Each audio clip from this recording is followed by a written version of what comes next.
বাংলা এবার নজর রাখতে হচ্ছে ওয়েদার আপডেটের দিকে। মধ্য মার্চেই গরমে পুড়ছে দক্ষিণবঙ্গ, গরমে হাঁসফাঁস কলকাতা সহ দক্ষিণবঙ্গ, আর পশ্চিমের জেলাগুলোয় আজও তাপপ্রবাহের সতর্কতা।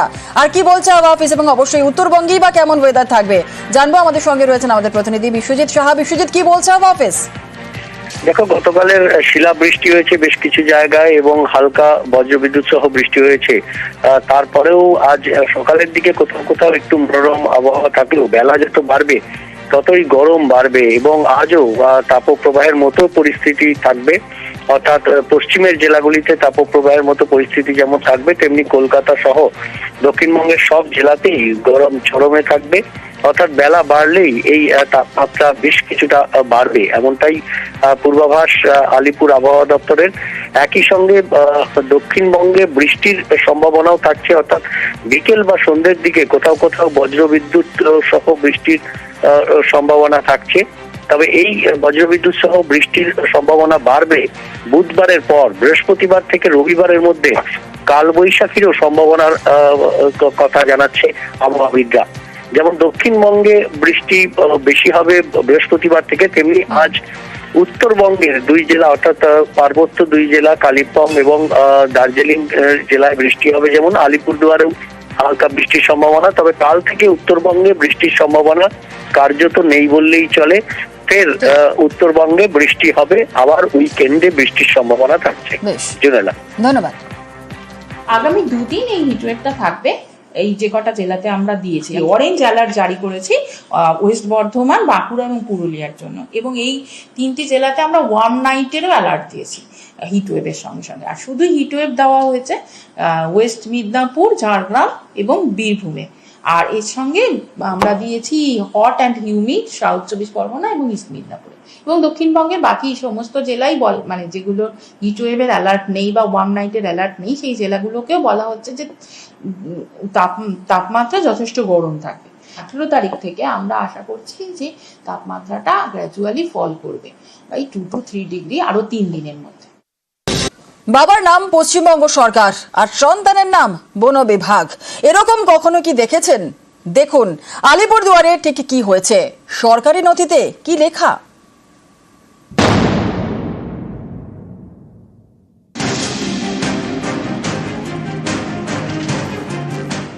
বাবার নাম পশ্চিমবঙ্গ সরকার, সন্তানের নাম বন বিভাগ।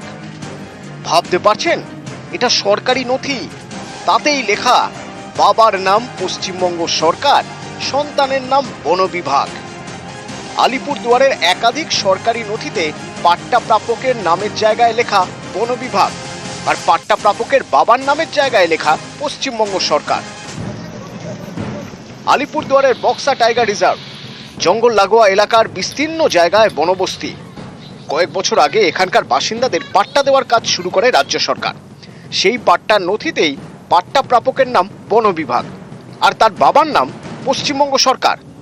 স্থানীয়দের দাবি, গত 2 বছর ধরে এমনই নথি দেওয়া হচ্ছে। যে পাট্টাগুলো আছে সেগুলো ইন্ডিভিজুয়ালের নামে আসবে। 2017-18 থেকে নিয়ে মোটামুটি 21-22 পর্যন্ত যে পাট্টাগুলো বিতরণ করেছে সেটা তো ঠিক ছিল। 2022-এর পরে 22-23-24-এর যে পাট্টাগুলো বিলি করেছে তার মধ্যে জমির মালিকের নাম বন বিভাগ, বাপের নাম পশ্চিমবঙ্গ সরকার। আমরা অবাক হই। নিজের জমিতে নিজের নাম না থাকলে আর বাবার নাম যদি না থাকে তাহলে কোনো জায়গায় একটা অ্যাকসেপ্ট হবে না। এটা প্রশাসনের গাফিলতির জন্য হচ্ছে না কিসের জন্য হচ্ছে সেটা আমরা বুঝি না, কিন্তু আমরা এটা মনে করছি যে এটা ওনাদের দেওয়ার ইচ্ছা নেই, তার জন্য এইভাবে করা হচ্ছে।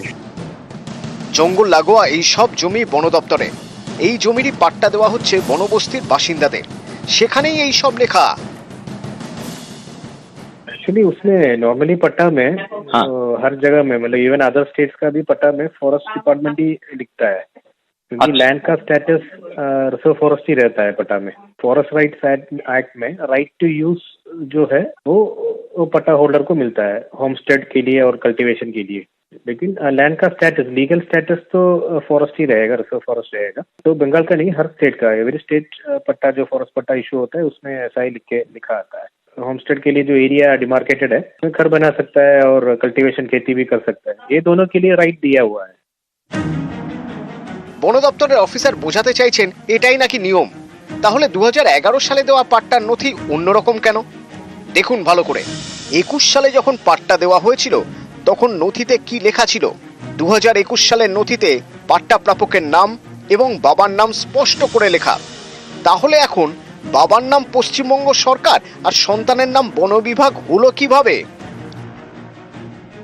নর্থ বেঙ্গল ছাড়াও তো পুরো পশ্চিমবঙ্গে পাট্টা দেওয়া হচ্ছে, সেখানে দখলদার হিসেবে পাট্টাদারের নামই থাকে।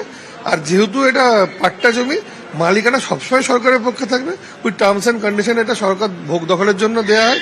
কিন্তু আমি এই প্রথমবার কোথাও মানে যে পাট্টাধারী নাম তার নাম বন বিভাগ আর তার বাবার নাম পশ্চিমবঙ্গ সরকার দেখলাম, যেটা সত্যি হাস্যকর।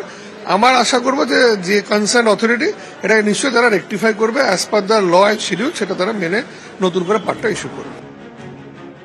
বক্সা টাইগার রিজার্ভ 760 বর্গ কিলোমিটারের জঙ্গল, জঙ্গল লাগোয়া 45টি বনবস্তি, কয়েক হাজার পরিবার থাকে। জঙ্গলের সঙ্গে বাসিন্দাদের পুরনো সম্পর্ক, তাদের পাট্টা দিচ্ছে রাজ্য সরকার।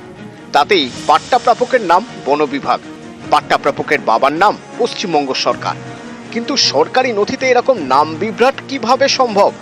কার ভুলে এরকম নাম বিভ্রাট? প্রশ্ন অনেকেরই।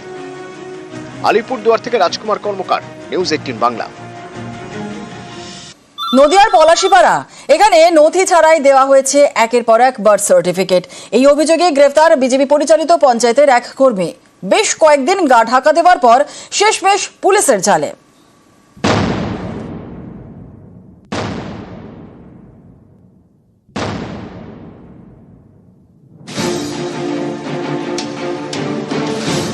নদিয়ার তেহট্ট 2 নম্বর ব্লকের সাহেবনগর গ্রাম পঞ্চায়েত, বিজেপি পরিচালিত পঞ্চায়েত।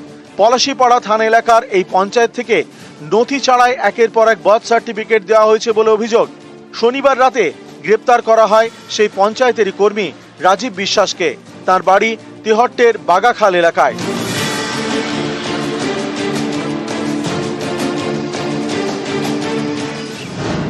মাস কয়েক আগে ভোটার তালিকায় নাম তুলতে হরিণঘাটার এক ব্যক্তি আবেদন করেন, নথি হিসেবে বার্থ সার্টিফিকেট দেন। ভেরিফিকেশনের সময় বার্থ সার্টিফিকেট দেখে সন্দেহ হয় পুলিশের। তারা জানতে পারে সাহেবনগর পঞ্চায়েত থেকে বার্থ সার্টিফিকেট দেওয়া হয়েছে। এরপর 6 মার্চ সাহেবনগর পঞ্চায়েতে যায় হরিণঘাটা থানার পুলিশ।